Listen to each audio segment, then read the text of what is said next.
បងមើលបៀស្អាតតិចមកណាសួស្ដីបងសួស្ដីបាទបងអីមានអតិថិជនយើងគាត់សួរបងពីបរិយាយើងថាមានប្រព័ន្ធការពារជំរាបទឹកអីដែរអត់បងមានយើងប្រើប្រព័ន្ធការពារជំរាបទឹកតាមទប់ទឹកតាមពេលរំដាមានប្រើអូមានទេបងមកអាចបង្ហាញតិចបានទេបងបានអត់អីទេបានតោះបងណាបាទអញ្ចឹងជាដំបូងមុនឈានដល់ការងាររុញជំរាបទឹកយើងត្រូវមានចំណុចមួយចំនួនដែលយើងត្រូវធ្វើមុនការងារដែលធ្វើជំរាបទឹកចូលអញ្ចឹងជំហានដំបូងគឺយើងត្រូវបុកសម្អាតផ្ទៃប្លង់សេរបស់យើងឲ្យបានស្អាតជាមុនសិនបន្តមកទៀតគឺយើងបាន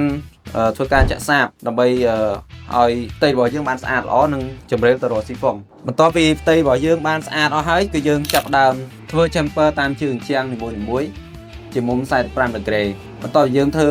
រួចអស់គឺយើងចាប់ដើមរុញផលិតផលការពារជំរាបទឹកហើយបន្ទាប់ពីយើងបានរុញស្ងួតអស់រយៈពេល1ថ្ងៃឬក៏48ម៉ោងគឺយើងចាប់ដើមបញ្ចូលទឹកចូលបន្ទាប់ពីយើងបញ្ចូលទឹកចូលហើយ3ទៅ4ថ្ងៃយើងចាប់ដើមដើរឆែកមើលតាមជើងជាងឬតាមវេនដំណើរដើម្បីធានាបានថាជាងរបស់យើងប្រកបជាអត់ជំនាញជ្រាបទឹកបាទបន្ទាប់ពីយើងលាបស្អាតហើយអស់ហើយយើងតេស្តទឹករយៈពេល3ទៅ4ថ្ងៃដើម្បីធានាបានឲ្យជាងឬក៏បាត់ទុកទឹករបស់យើងអត់មានបញ្ហាជាតិទឹកបាទមកគេសម្រាប់ទីតាំងវេរ៉ុងដាគឺយើងបានធ្វើការរុញជំរាបទឹកដូចគ្នាអញ្ចឹងដើម្បីប្រកបបានថាផ្ទៃវេរ៉ុងដាបាត់ប្លង់សេរបស់យើងអត់ជ្រាបទឹកគឺយើងត្រូវឆែកតាមកតយោតាម